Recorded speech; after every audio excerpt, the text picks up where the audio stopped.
খোকা ড্রয়িং করেছে, তুমি ওটা বসিয়ে দিচ্ছ?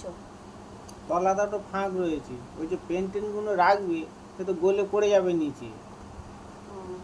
হ্যাঁ, ও এখানে রাখছে, এবার যখন ও এটাকে তুলবে গলে তো পড়ে যাবে। এইটা দেওয়ার অর্থটা কী হবে, তলাটা এঁটে গেল, এবার সাইডে যখন এঁটে যাবে সাইড যেটা গোল করে কেটে দিলে ব্যাস ওর পেন্সিল দিয়ে হয়ে গেল পেন্সিল স্ট্যান্ড। তোমার হাতটা তোলো দেখি, ছেলে ওই দুর্গা ঠাকুরের মুখটা এঁকেছে দেখি, এইটা তোলো। টেনে নাও, টেনে নাও।